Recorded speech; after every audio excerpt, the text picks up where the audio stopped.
Alright, so the first thing I'm going to do in this rebuild, before I tear everything down, I'm going to label everything. I've taken extensive digital pictures of where everything's at, the hoses and such. And now I'm going to take a Sharpie, a black and a silver Sharpie, if that's in view, and go ahead and open that up. And then I'm going to go ahead and clean each wire or vacuum hose with Windex, just like that. And then I'm going to mark it with a silver marker. And I'll be right back when I just get a few of these done. I'll be right back. Okay, so I marked all these, or a few of them, up to 9, from the perspective of the camera. And I'll go through, once I get all done, I'll take multiple pictures again with multiple markings. So let me go ahead and zoom in.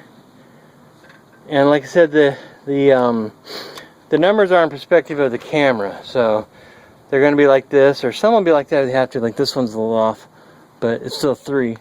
There, 3. So we'll do that, 4s, and they go on back. And you know, like I said, I'll get the whole thing marked and where they are, and I'm going to mark them at both ends, a lot of them.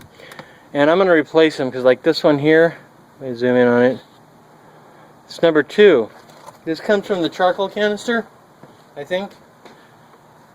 Yeah, charcoal canister. This is all cracked here and cracked there. In the back you can't see, but it's cracked. And if you zoom in, maybe I can zoom in right there.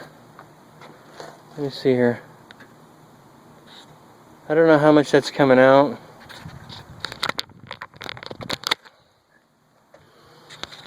Let's see if I can get this in focus here. Where am I at? There we are.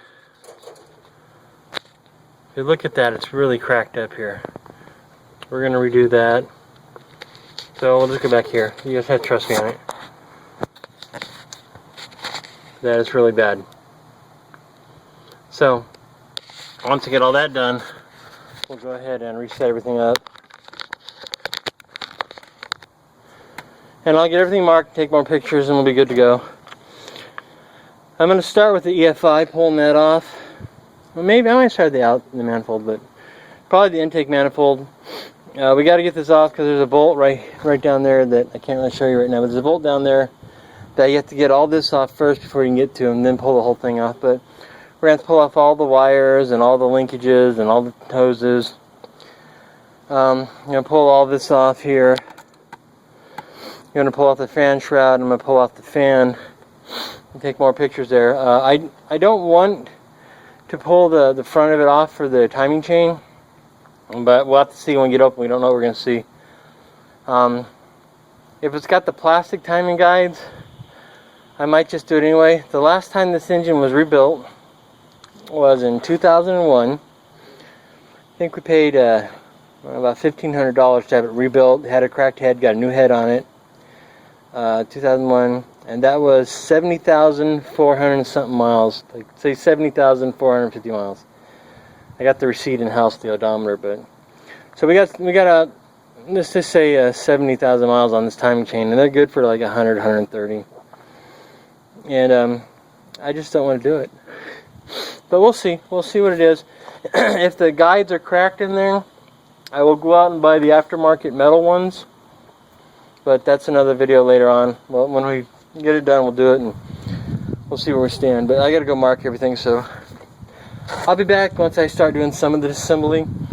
I'm not really going to detail this too much because there's just a lot of videos on it. And quite frankly, I'm learning on this as I go for a lot of it. I mean, a lot of it I know how to do, but carburetors are what I always worked on. The mechanical stuff is fine, but the fuel injection, you know, I can't tell you where the hoses are going to go without looking at and looking at books and schematics. I don't have that knowledge down rote memory or memorized, so I figured it out. And like I said, there's a lot of aftermarket mods on here. Wires ran, vacuum things. A lot of it's the California fuel smog stuff, so I'm going to put that back on because it's already here, but otherwise I would do what's legal for my state. But I'm definitely going to replace all these hoses. There's things here I have to figure out because I know they're not right. I mean, like it's down here. Let me zoom in on it. See that wire? That wire is broke or eroded, and they're cracked, so you know they're going to be leaking voltage. As an engineer, I know that that's a bad thing right there. Hope that shouldn't, but I'll redo it, and there's probably some control wire. The engineers put it there for a reason, so we're going to go with that. So we'll go ahead and do that, and I'll be back with relevant things in other videos, but just for right now, I'm just marking everything up to see where we're at, and then we'll go to it and modify it and see what we got to do, you know. And things I have specific problems with, I'll talk about. I know a lot of people complain about the rail injector down here where the fuel line goes into the rail, the fuel rail. You know, I got a saw, and I'll just replace the whole thing. If I gotta I'll just cut that bolt out if it's a problem for me, and I'll buy a new one and redo it that way. So I'm gonna do it the easy way, like the fuel drain plug or the oil plug the other day. I didn't like it. I look at the high definition pictures afterwards. I can see the threads are messed up, so I would replace it anyway. But I did it then because I wanted to, because the gasket was bad. But anyway, I'm babbling. Let me get on with this. I've only got a few days here before, you know, I'm working on a car where I shouldn't be working on it. So can prep her, and I'll be back after a while, or in a few days, or who knows, whenever I upload. All right, have a great one, guys.